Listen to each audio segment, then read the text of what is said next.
Hi, welcome back YouTube. It is me, handsome Grandad Cunningham. I love this chair.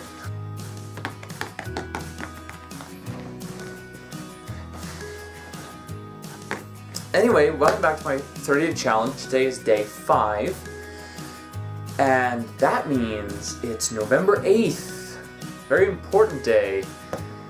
It's election day. I was actually holding off to do this video until after 8 o'clock, so all the votes were in, but then I realized that I'm not doing this live, and it won't really matter since I probably won't upload it until later anyway. So here goes. I voted today, and I hope everyone out there over 18 voted today, and I'm actually quite impressed with how many people have been voting today, or have been pushing for votes. I think the national statistics says something like 15% of US citizens vote every year, and this year they're supposedly getting record numbers of voters out, which is fantastic. I myself am a personal fan of democratic process, and I think it's very important to our nation. That being said, I loathe politics. I do. I'm no good at it. I don't see things that people normally do politically, but there are a few things that get to me. I've just been watching a bunch of political YouTube videos that are out there, and some of them make very good points, and some of them make points that I'm not so happy about. And for that reason, I didn't really want to do a political video, but I figured that today might be a date that goes down in American history, and I wanted to make a comment on it. I myself am not a very emotional person when it comes to leadership, but there are a couple things I thought I could point out. I don't generally look at a person's demeanor or the way they carry themselves or the way they smile or the way they talk. I have a tendency to usually focus on things that they've done.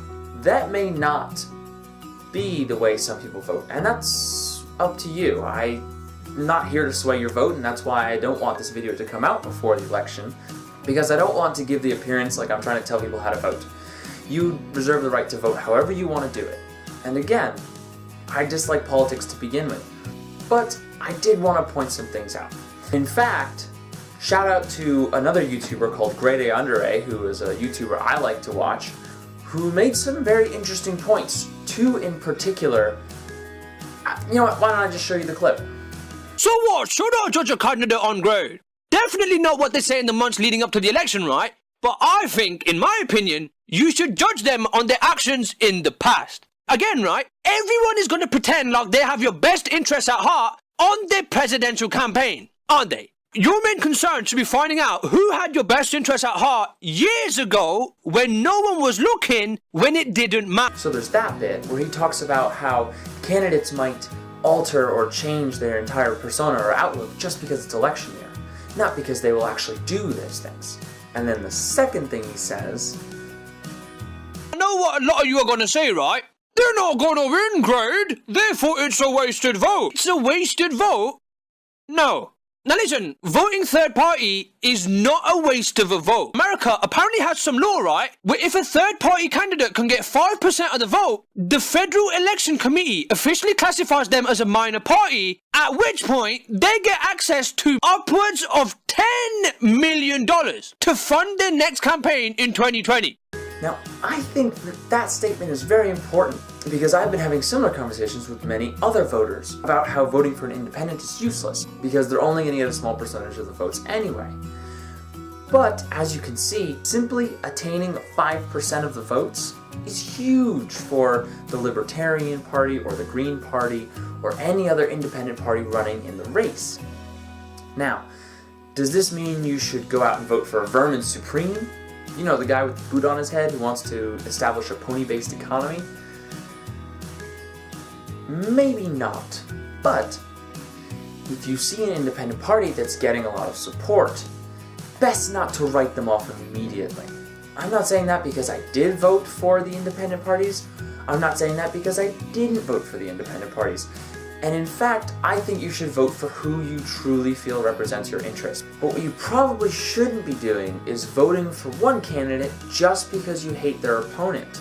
More often than not, the candidate who gets the most attention, whether it's good or bad, ends up being the winner. I chalk that up to propinquity, which is a $10 term. It's a psychology idea about how something that you hear about more often becomes familiar and leads you to vote or promote in that line. Granted, it's more often used for music, friends, people, and images, but I wouldn't write it off as not being a reason for this kind of phenomenon. So that in mind, know that there really isn't such thing as being anti a politician. So instead of being anti one candidate, be pro their opponent. Instead of going around talking about how bad one candidate is, go around talking about how good their opponent is and the good things that they've done. And that will promote your views more than simply trying to deride the other candidate.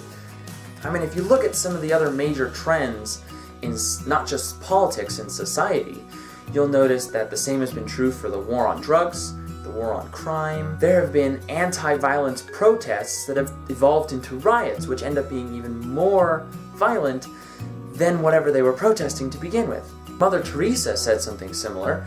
Mother Teresa was asked one time to join an anti-war protest. She said, "No, I will not attend an anti-war protest."